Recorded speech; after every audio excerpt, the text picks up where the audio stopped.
오늘 같이 나눌 본문 말씀은 민수기 25장 1절에서 5절입니다. 이스라엘이 시딤에 머물러 있더니 그 백성이 모압 여자들과 음행하기를 시작하니라. 그 여자들이 자기 신들에게 제사할 뒤에 이스라엘 백성을 청하며 백성이 먹고 그들의 신들에게 절함으로 이스라엘이 바알 보올에게 가담한지라. 여호와께서 이스라엘에게 진노하시니라. 여호와께서 모세에게 이르시되 백성의 수령들을 잡아 태양을 향하여 여호와 앞에 목매어 달라. 그리하면 여호와의 진노가 이스라엘에게서 떠나리라. 모세가 이스라엘 재판관들에게 이르되 너희는 각각 바알 보올에게 가담한 사람들을 죽이라 하니라. 아멘. 원수보다 무서운 유혹에 더 중심을 흔드는 죄라는 제목으로 말씀을 나누겠습니다. 이 제목만으로도 오늘 본문의 내용을 상기시킬 수가 있는 것 같습니다. 우리는 앞선 말씀들을 통해 모압 왕 발락과 예언자 발람이 이스라엘을 무너뜨리려 했던 수많은 영적 공격과 저주의 시도들을 보았습니다. 그러나 하나님이 강건적으로 막아섰기에 세상의 그 어떤 강력한 저주와 주술도 이스라엘을 단 한 걸음도 넘어뜨리지 못했습니다. 그런데 오늘 본문인 민수기 25장에 이르면 그토록 하나님의 보호하심 속에 있었던 이스라엘이 너무나도 무기력하게 무너져 내리는 비극적인 장면을 목격하게 됩니다. 외부의 강력한 군대나 무서운 저주 앞에서는 끄떡 없던 백성들이 시딤에 머무는 동안 모압과 미디안의 여인들이 던진 달콤한 유혹에 빠져서 바알 보올의 우상 숭배로 걸어간 것입니다. 바알 보올 할 때 바알이라는 이 단어는 주인, 주라는 뜻입니다. 부올은 모압 지역에 있는 산의 이름입니다. 부올산. 그래서 바알 보올을 한마디로 얘기하면 부올산의 주신이라는 뜻입니다. 본문을 통해 우리는 진짜 무너뜨리는 영적 위협이 무엇인지 한번 살펴보겠습니다. 첫 번째, 악인의 적대감보다 더 위험한 것은 세상이 주는 달콤한 친밀함입니다. 1절에서 2절. 이스라엘 백성들이 시딤에 머물 때 모압 여인들이 자신들의 신들에게 제사하는 자리에 이스라엘 백성들을 청했습니다. 백성들은 거절하지 않고 그곳에 가서 청함을 받은 음식을 먹고 그들의 신들에게 절했습니다. 아주 자연스럽게 이렇게 했습니다. 그들 속에 말씀이 있었다면 이렇게 할 수는 없는데 겉으로 보기에는 이웃나라가 베푼 단순한 호의와 친절, 문화적 교류처럼 보였습니다. 그러나 오늘 말씀은 우리에게 영적 경고를 보냅니다. 악인들이 우리를 향해 드러내는 적대감보다 그들이 제안하는 친밀함과 우정이 훨씬 더 위험하다. 대적들이 칼을 빼들고 달려들 때는 성도들이 긴장하고 깨어서 기도로 맞서 싸웁니다. 하지만 세상이 가치관과 타협하자며 던지는 달콤한 이익, 문화라는 이름으로 다가오는 세상적인 즐거움과 쾌락 앞에서는 허탈하게 무장해제를 해버립니다. 사탄의 거친 저주는 이스라엘을 건드리지 못했지만 세상이 던진 부드러운 유혹은 이스라엘의 중심을 흔들어 놓았습니다. 나를 죄의 자리로 이끌고 가며 하나님과 멀어지게 만드는 세상의 친밀함이야말로 우리 인생의 가장 무서운 것임을 깨달아야 합니다. 무엇보다도 목회자가 이런 부분에 주의해야 되는 시대가 왔습니다. 저도 마찬가지로 주의하면서 기도합니다. 예수님이 모든 성도들에게 가르쳐 주셨던 주님이 가르치신 기도 마지막 부분에 보면 시험에 들게 하지 마옵시고 다만 악에서 구하옵소서라고 기도하라고 하십니다. 시험에 들게 하지 말게 하옵소서. 시험이라는 이 단어 속에는 유혹, 실수가 포함됩니다. 그러니까 유혹과 실수에 빠지지 말게 하시고, 악이라는 이 단어 안에는 사탄의 권세와 사탄의 공격과 죄악입니다. 그래서 건져내게 해달라. 우리는 하나님 앞에 간절히 기도하는 것이 승리의 비밀입니다. 두 번째, 성도는 외부의 공격이 아니라 내면에 통제되지 않는 탐욕에 흔들릴 수가 있습니다. 무너질 수가 있습니다. 이스라엘 백성들은 모압 여인들과 어울리며 결국 바알 보올에게 가담하게 되었습니다. 하나님의 살아계심을 불꽃 같은 눈으로 목격했던 백성들이 순식간에 우상의 제단을 섬기는 자들로 전락한 것입니다.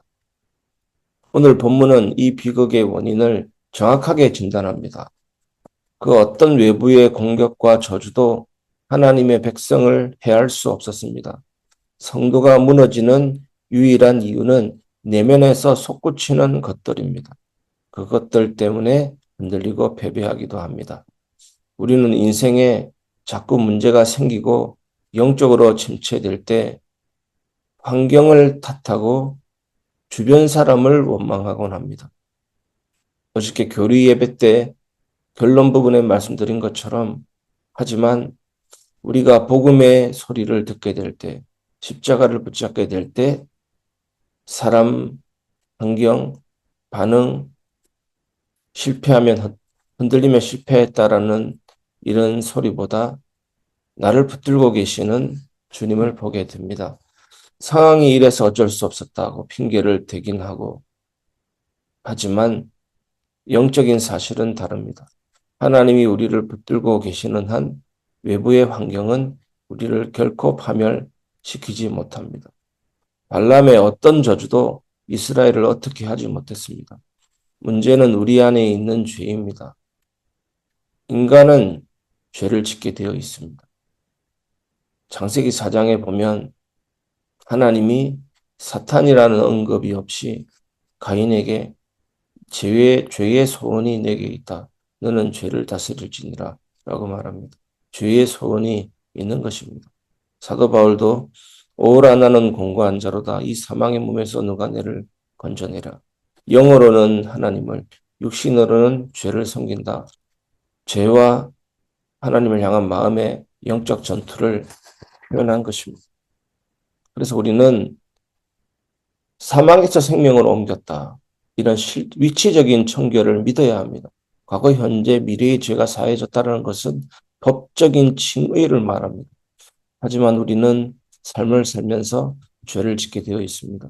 목욕한 자가 손과 발을 씻으면 되듯이 우리는 실제적으로는 죄를 짓고 있습니다. 하나님과의 방향에 어긋날 때가 많습니다. 그래서 우리는 요한에서 1장 9절의 말씀을 믿어야 됩니다. 우리 죄를 자백하면 미쁘시고 이로사 우리를 모든 불의에서 깨끗게 하실 것이요. 하지만 이것뿐만이 아닙니다. 구약 성경에 보면 회개 이후에 일어나는 일들에 대해서 많이 말하고 있습니다. 사무엘과 이스라엘 백성들이 미스바에 모여서 회개를 합니다. 물을 붓습니다. 물을 붓는다는 것은 우리 내면의 죄를, 우리 내면을 쏟아낸다는 것입니다. 그리고 제사를 지냅니다. 그때 사방을 두렵게 하고 더 이상 전쟁이 없어지는 하나님의 놀라운 기적과 역사가 일어나게 됩니다. 회개야말로 능력이고 은혜의 문을 여는 열쇠인 것입니다. 세 번째, 죄의 심각성을 깨닫고 내 삶의 불순물을 단호하게 도려내야 합니다. 4절에서 5절. 이스라엘이 바알 부올과 결합하자 여호와께서 이스라엘에게 크게 진노하셨고 진영 안에는 무서운 연병과 질병이 돌기 시작했습니다. 하나님은 모세에게 명령하셨습니다. 백성의 수령들을 잡아 태양을 향해 여호와 앞에 목매어 달라고 하십니다. 그리고 재판관들에게 바알 보올에게 가담한 사람들을 찾아내어 단호하게 죽이라고 명령하십니다. 참으로 무섭고 잔인하게 보이는 징계입니다. 하나님이 이토록 무섭게 복종을 요구하시면서 심판하시는 이유는 뭡니까?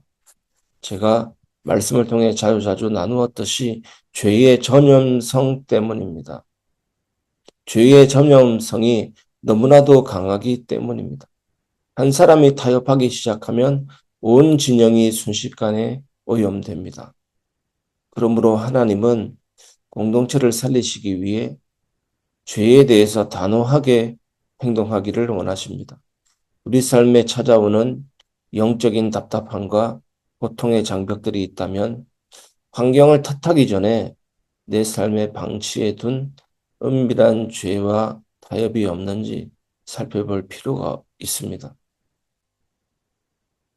오늘 여러분들에게 날마다 회개와 믿음으로 하나님 앞에 나아가는 은혜가 있기를 바랍니다. 우리는 마틴 루터의 고백처럼 죄인이면서 동시에 의인입니다. 천국 가는 그날까지. 오늘 그 온전한 성화와 주님 주신 은혜가 넘치기를 주 예수님의 이름으로 축복합니다. 말씀을 마무리하겠습니다. 내 뜻을 내려놓고 변치 않는 언약을 신뢰하라입니다. 이스라엘은 발람의 화려한 저주 앞에서는 완벽하게 보호받았지만 시딤의 안일함 속에서 다가온 세상의 친밀함과 유혹 앞에서는 허망하게 무릎을 꿇었습니다. 외부의 적보다 내 안의 탐욕이 훨씬 더 무섭다는 사실을 여실히 보여줍니다. 오늘 하루 삶의 자리로 나아갈 때 내 생각과 고집 그리고 세상이 주는 달콤한 유혹에 안주하려던 마음을 말씀 앞에 내려놓으십시오. 이 정도면 괜찮겠지라며 눈감아 주었던 내 삶의 죄악의 보금자리들을 예수님 앞에 드러내시기를 바랍니다. 그리하여 세상의 요동함 속에서도 우리를 거룩하게 구별하시고 안전하게 지키시는 하나님의 신실하신 언약만을 온전히 신뢰하며 끝까지 거룩한 성도의 자리를 지켜 승리하는 복된 하루가 되시기를 주 예수님의 이름으로 축복합니다.